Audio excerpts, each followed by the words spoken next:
In the summer of 1898, a coal miner named Thomas Whitmore descended into a shaft in southern Pennsylvania that would be permanently sealed 3 days later. What he found at the bottom, and what he said on his deathbed 42 years later, would challenge everything we've been taught about the ground beneath our feet. This isn't a story about coal. This is a story about what they didn't want him to see, and more importantly, what they didn't want you to know existed down there.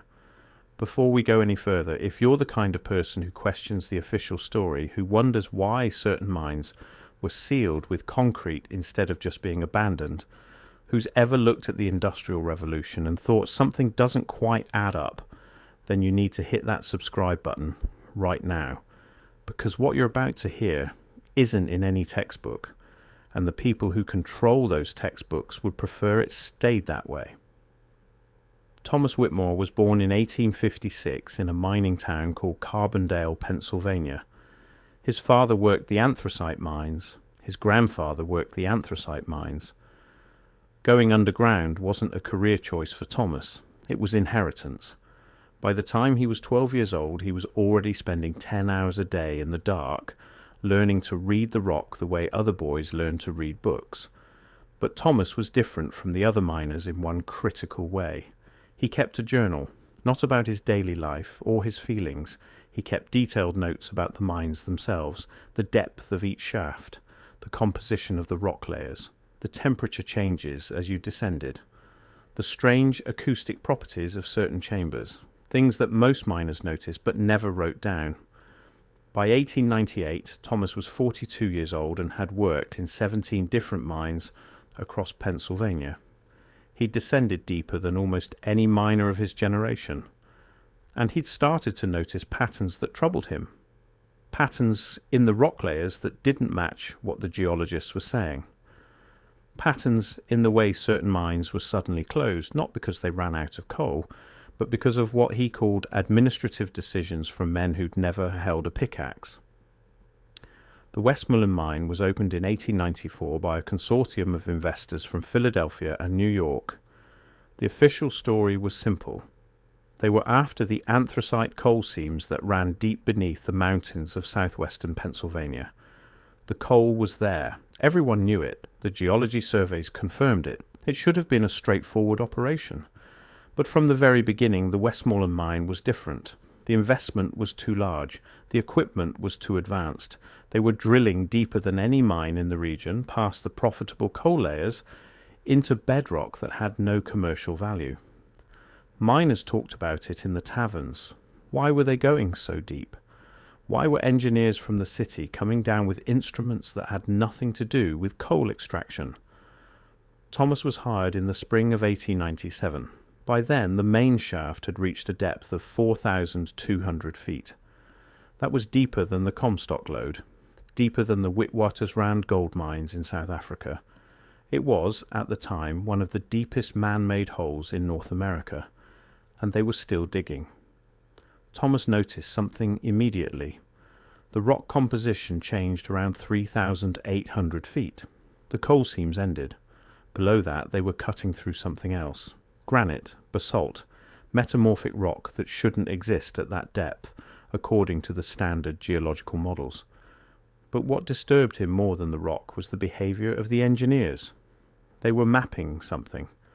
Every 50 feet they would stop and take measurements, temperature readings, compass readings.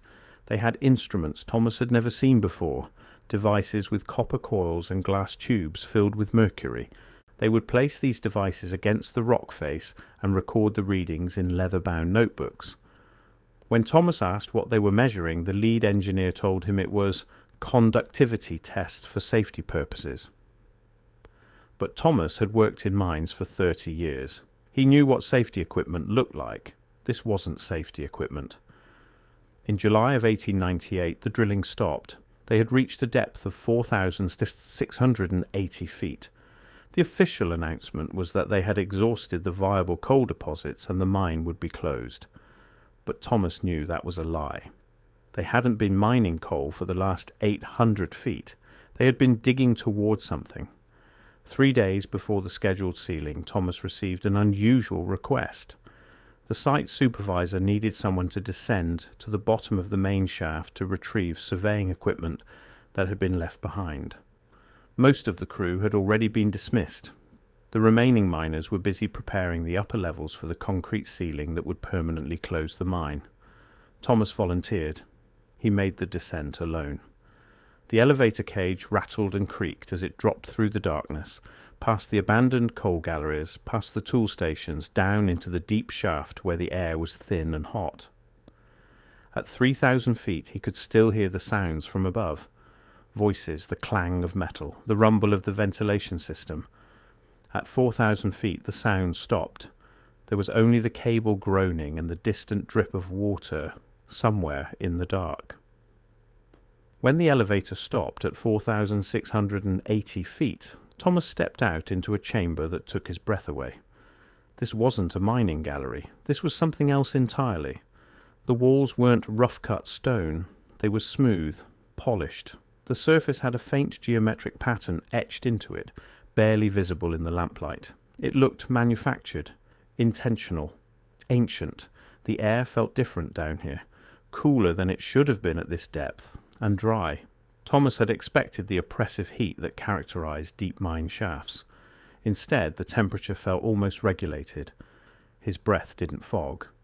The dampness that usually clung to his skin was absent. The chamber was circular, roughly 60 feet in diameter. The floor was level, composed of stone blocks fitted so precisely that Thomas couldn't slide his knife blade between them. He knelt down and ran his hand across the surface. The blocks were massive, each one at least 6 feet across, yet they fit together with tolerances that modern stonemasons would struggle to achieve. There was no mortar, no gaps, just stone meeting stone with perfect precision. The craftsmanship was beyond anything Thomas had seen. This wasn't crude excavation. This was architecture. Someone had carved this chamber from solid bedrock with tools that left no chisel marks, no tool signatures, no evidence of the cutting process itself. In the center of the chamber was a vertical shaft approximately 12 feet across that continued downward into darkness. The shaft walls were lined with the same polished stone. Thomas approached the edge carefully and looked down. His lamp revealed nothing. The shaft descended beyond the reach of light, straight and perfectly circular, boring deeper into the earth towards some destination that Thomas couldn't fathom. He picked up a small piece of loose rock and dropped it into the shaft. He counted. 5 seconds. 6. 7. No sound of impact.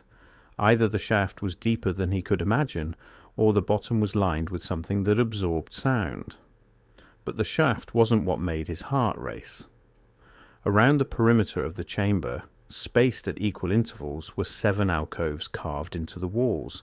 Each alcove was about 8 feet high and 5 feet deep. The placement was precise, mathematical. Thomas could see that the alcoves formed a perfect heptagon around the central shaft. 7 points, 7 stations, 7 mechanisms, and inside each alcove was a copper mechanism. Not rusted, not corroded. The copper gleamed as if it had been installed yesterday. The mechanisms were identical in every detail. A central cylinder, roughly 3 feet tall, wrapped in coils of copper wire so fine and precisely wound that Thomas couldn't distinguish individual turns.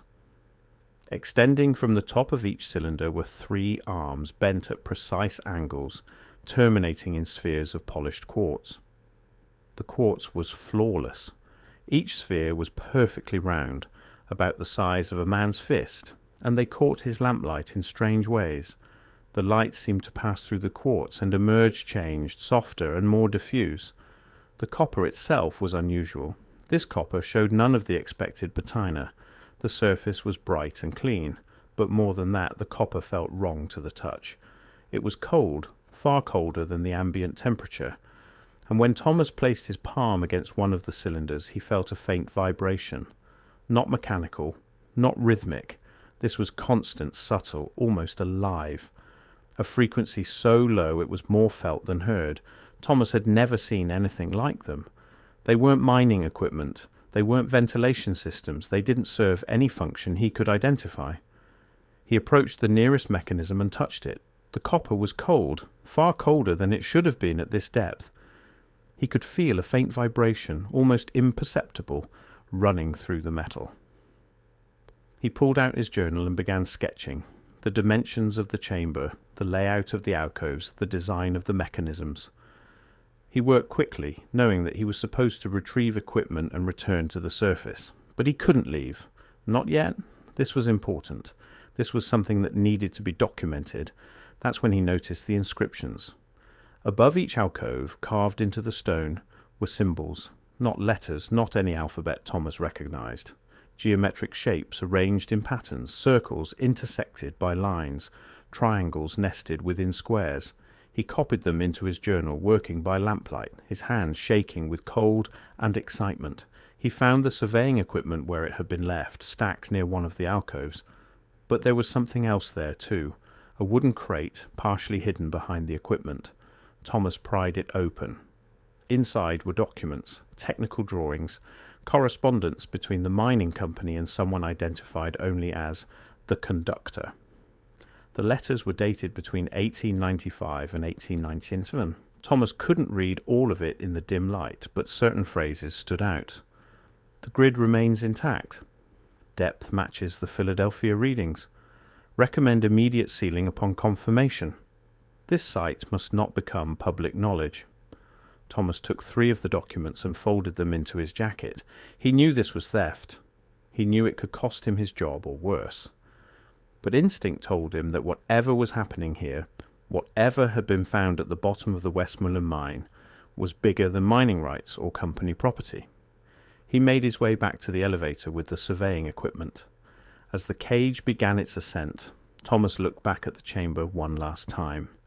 In the lamplight, the copper mechanisms almost seemed to glow, and for just a moment he thought he heard something. A low hum, barely audible over the clatter of the elevator, a resonance that seemed to come from the stone itself. When Thomas reached the surface, the site supervisor took the equipment without comment. Thomas said nothing about the chamber, nothing about the mechanisms.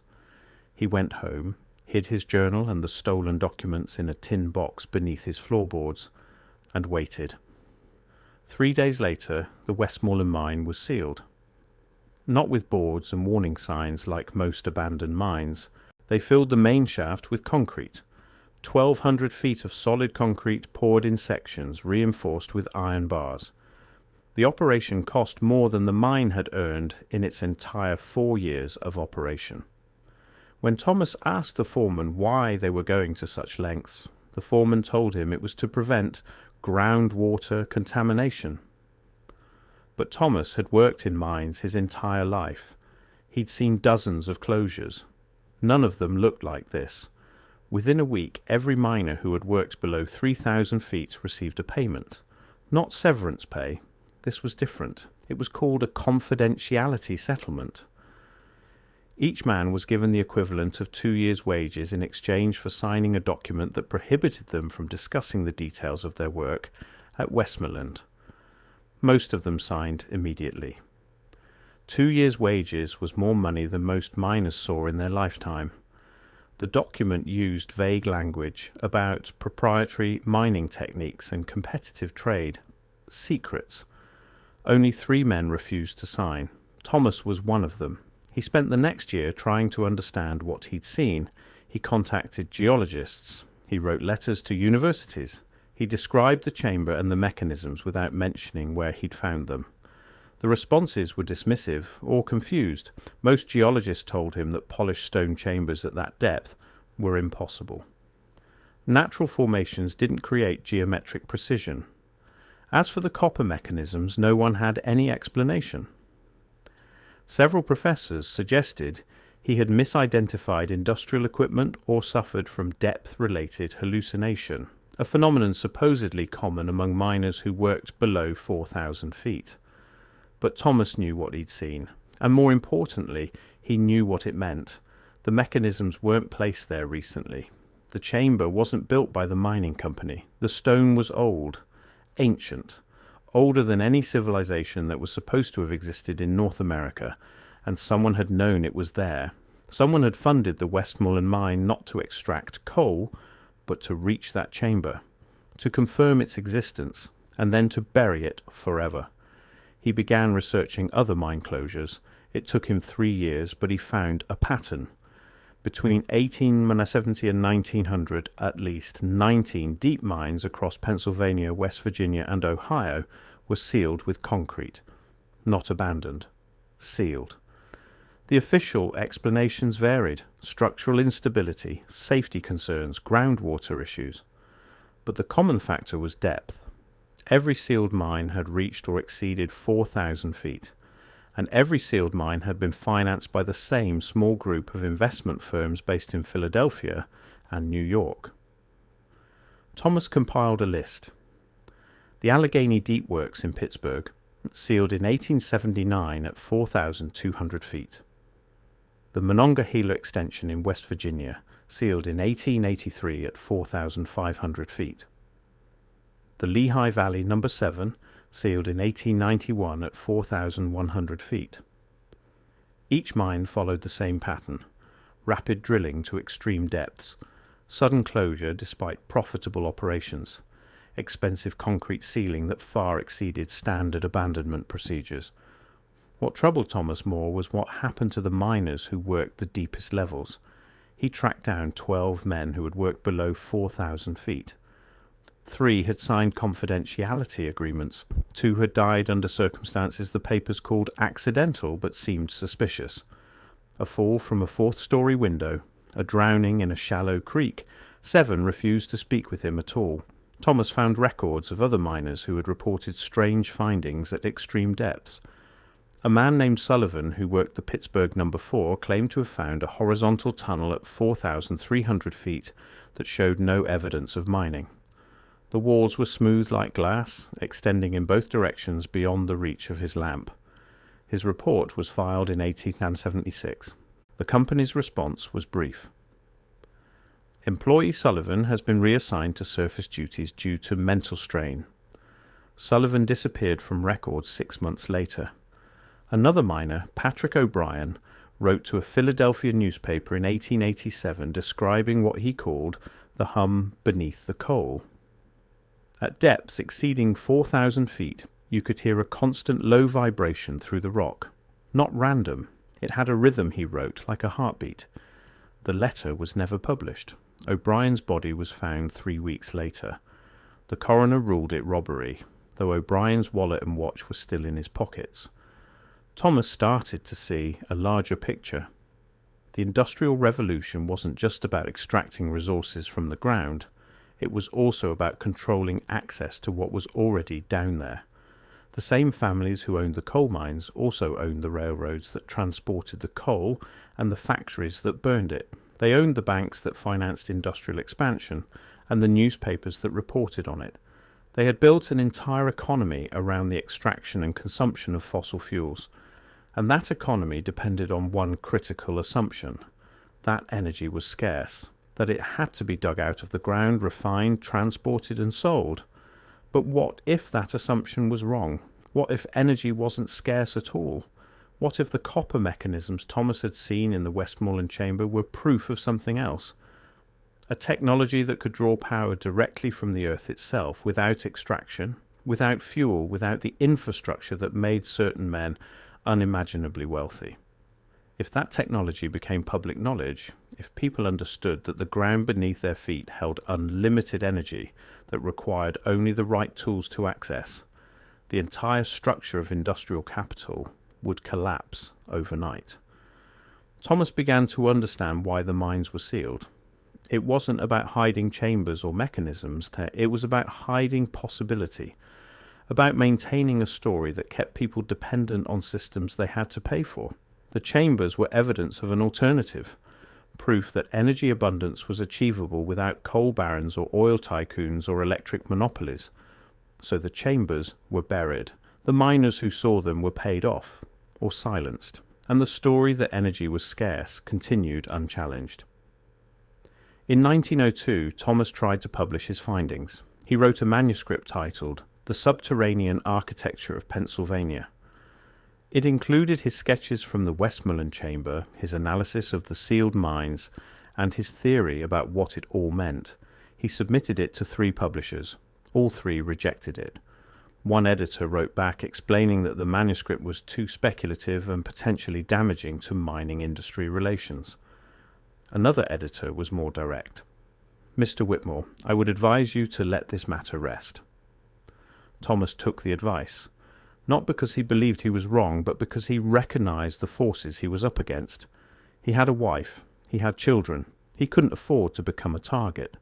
So he buried his journal and the stolen documents again, stopped writing letters, and went back to work in the shallower mines where strange discoveries weren't possible. But he never stopped thinking about that chamber. For the next 38 years, as he grew old and his body wore down from decades underground, Thomas Whitmore carried the memory of what he'd seen at 4,680 feet beneath Pennsylvania. The polished stone, the copper mechanisms, the geometric precision of something that shouldn't exist. In 1940, Thomas was diagnosed with lung disease. Black lung, they called it, the inevitable result of breathing coal dust for 54 years. He was 84 years old. He'd outlived most of the men he'd worked with. He'd outlived the mining companies that had employed him. And as he lay in his bed in a small house outside Pittsburgh, he knew his time was running short. His grandson, Robert, was 23 years old and studying engineering at Carnegie Mellon. Thomas called him to his bedside in August of 1940. Robert later described the conversation in a letter he wrote to a colleague in 1967. Thomas was lucid but weak. He knew he had days, maybe a week at most, and he wanted someone to know the truth before it died with him. Thomas told Robert about the West Mullen mine, about the descent to the bottom, about the chamber and the mechanisms. He described the symbols above the alcoves, the copper coils, the quartz spheres, the documents he'd stolen and hidden. He told Robert where to find the tin box beneath the floorboards of the old house in Carbondale, though the house had been sold decades earlier and the box was likely gone. But more importantly, Thomas told Robert what he believed it all meant. He said that beneath the surface of Pennsylvania, and likely beneath much of North America, there was a network, an ancient network of chambers and shafts, built with technology that modern engineers couldn't replicate. The copper mechanisms were part of a system, a power system. Not electrical in the way we understand it, but something older, something that used the earth itself as a conductor. Thomas believed that this system had once provided energy to a civilization that existed long before recorded history, a civilization that understood resonance and frequency in ways that modern science had forgotten or suppressed. The sealing of the mines wasn't about safety or depletion of resources. It was about preventing people from discovering this network, about maintaining control over energy and power by ensuring that no one could access the old system. Robert asked his grandfather why someone would go to such lengths to hide this. Thomas's answer was simple. Because if people knew that energy could be drawn from the earth itself, that it didn't need to be extracted or burned or purchased, the entire structure of industry would collapse. Coal, oil, electricity, all of it would be obsolete. The men who control those industries couldn't allow that, so they found the access points, they documented them, and they sealed them, one by one. Robert asked if his grandfather had any proof beyond his journal and his memory. Thomas admitted he didn't. The documents he'd taken from the chamber were likely destroyed when the house was sold. His journal could be dismissed as the writings of an uneducated miner with no scientific training. The chamber itself was buried under 1,200 feet of concrete. There was no way to verify any of it. But Thomas said something else that Robert remembered for the rest of his life. He said that the chamber at West Mullen wasn't unique. He said that if you knew what to look for, you could find evidence of the network all over the country. Old maps that showed mines closed for no apparent reason. Geological surveys that were classified or restricted. Buildings from the late 1800s that had unusual copper infrastructure that served no identifiable purpose. The evidence was there, Thomas said, but you had to be willing to see it. And most people weren't. Thomas Whitmore died on August 19, 1940. He was buried in a cemetery outside Pittsburgh. No obituary mentioned the West Mullen mine. No article documented his theories about the subterranean network. His grandson Robert kept the letter describing their final conversation, but he never published it. He never tried to investigate his grandfather's claims. In his later years, Robert admitted that he wasn't sure if his grandfather's story was true, or if the old man had been confused by medication and decades-old memories. But here's what we know for certain. The West Mullen mine was real. It operated from 1894 to 1898. It was sealed with concrete in July of 1898. The Pennsylvania Mining Commission records confirm a depth of 4,600 feet, making it one of the deepest mines in the state at the time, and Thomas Whitmore was listed on the employee records until the mine's closure. We also know that between 1870 and 1900, dozens of deep mines across the Appalachian region were sealed rather than abandoned. The official explanations vary, but the pattern is undeniable. Once a mine reached a certain depth, usually around 4,000 feet, operations would suddenly cease and the shafts would be filled with concrete. This was expensive, it was unusual, and it happened with remarkable consistency. What we don't know is what Thomas Whitmore saw at the bottom of that shaft. We don't know if the chamber was real or if the copper mechanisms existed. We don't have his journal. We don't have the stolen documents. All we have is a second-hand account of a dying man's final confession, recorded by a grandson who wasn't sure if he should believe it. But ask yourself this. Why would a man who spent his entire life underground, who had nothing to gain and everything to lose, fabricate such a specific and detailed story? Why would he wait until his deathbed to tell it? And why would he insist, even in his final days, that the truth mattered more than his reputation? The Industrial Revolution changed the world. We're told it was about innovation and progress, about harnessing coal and steam to build a modern society. But what if it was also about control? What if the same men who built the railroads and the factories and the power plants were also ensuring that certain discoveries stayed buried? What if the ground beneath our feet holds answers to questions we're not allowed to ask? Thomas Whitmore believed he'd seen evidence of a lost technology, a system that could provide energy without extraction, without combustion, without the infrastructure that made a few men unimaginably wealthy. He believed that system was deliberately hidden, not destroyed but buried, sealed away where no one could access it or study it or prove it existed. You can dismiss that as the delusion of an old miner. You can say that smooth stone chambers at 4,000 feet are impossible, that copper mechanisms serving no identifiable purpose make no sense, that ancient civilizations in North America with advanced technology are fantasy. You can say all of that, and the people who sealed those mines would agree with you. Or you can ask why 19 mines were filled with concrete instead of just being closed. You can ask why a mining operation would spend more money sealing a shaft than they made from the entire operation. You can ask why the West Mullen mine, which was supposed to be extracting profitable coal, suddenly ceased operations and was permanently buried after reaching a depth that no commercial mine needed to reach. The official story is simple. The mines ran out of resources, the companies cut their losses, the concrete was for safety.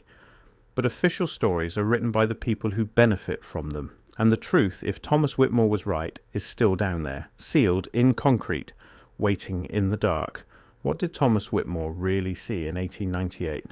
We'll never know for certain. But he saw something that troubled him enough to risk his career documenting it, something he carried for 42 years, and something important enough that he used his dying breath to make sure someone knew. The chamber might be gone, the evidence might be buried, but the question remains, what were they hiding at the bottom of those mines? And what are they still hiding now?